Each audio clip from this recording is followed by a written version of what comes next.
ঠিক এক বছর আগে 2024-এর 14 জুলাই এই কনফারেন্স রুমেই সবশেষ সংবাদ সম্মেলন ডাকেন শেখ হাসিনা। সেই কনফারেন্সে তিনি কোটা সংস্কার আন্দোলনকারীদেরকে রাজাকার উপাধি দেন, আর তাতেই সারা দেশের শিক্ষার্থীরা ক্ষোভে ফেটে পড়েন। অধিকার আদায়ের এই আন্দোলন এক পর্যায়ে রূপ নেয় গণ অভ্যুত্থানে। গণভবনের প্রতিটি দেয়ালে গণ অভ্যুত্থানের স্মৃতিচিহ্ন, কক্ষগুলোর দরজা, জানালা কিংবা আসবাব ক্ষত বিক্ষত। নির্যাতিত ছাত্র জনতার 15 বছরের ক্ষোভের বহিঃপ্রকাশ ঘটে 24-এর 5ই আগস্ট। শেখ মুজিবুর রহমান সরকারি কাজের জন্য এ ভবন নির্মাণ করেন 1974 সালে। 75-এর 15ই আগস্ট রাষ্ট্রপ্রধান শেখ মুজিব কতিপয় সেনা সদস্যের গুলিতে সপরিবারে প্রাণ হারানোর পর এই ভবন ব্যবহার হয় সামরিক আদালত হিসাবে। পরে রাষ্ট্রীয় অতিথি ভবন হিসাবে সংস্কার করেন জেনারেল এরশাদ। 96 সালে আওয়ামী লীগ ক্ষমতায় আসলে এই ভবনে বসবাস শুরু করেন শেখ হাসিনা। দ্বিতীয়বার ক্ষমতায় এসে শেখ হাসিনা গণভবনে বসবাস শুরু করেন 2010 সালে। 15 বছরে এই ভবনটির নামের সঙ্গে জড়িয়ে আছে ক্ষমতার অপব্যবহার, মানবাধিকার লঙ্ঘন, বিচার বহির্ভূত হত্যা, গুম আর নির্যাতনের ইতিহাস, যেখান থেকে রাষ্ট্রযন্ত্রকে ব্যবহার করে দমন করা হয় বিরোধী দল এমনকি ভিন্নমত পোষণকারীদেরও। একতরফাভাবে 3টি জাতীয় নির্বাচনের নীল নকশাও হয় এই ভবনে বসেই। কোটা সংস্কার আন্দোলন চলাকালে এই ভবন থেকেই গুলি চালাতে আইনশৃঙ্খলা বাহিনীকে নির্দেশ দেন শেখ হাসিনা।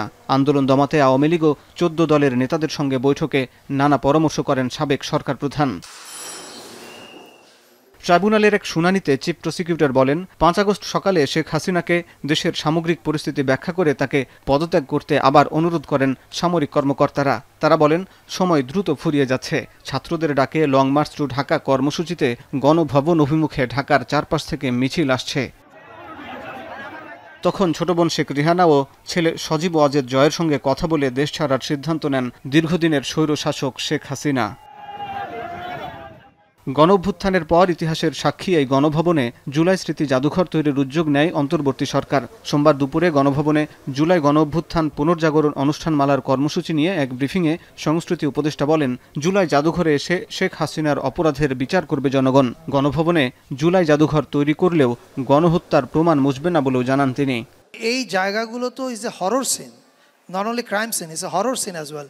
ফলে ওই এক্সপিরিয়েন্সটা আপনারা যখন জুলাই মিউজিয়ামে আসবেন, ওই এক্সপিরিয়েন্সের ভিতর দিয়ে যাবেন, ওই বেদনার ভিতর দিয়ে যাবেন। এবং আমাদের উদ্দেশ্য খুব সিম্পল, শেখ হাসিনা এবং তার গ্যাংয়ের অপরাধের বিচার তো আদালত করবেই, আর এই জাদুঘরটা হচ্ছে এদের অপরাধের আজীবনের বিচার।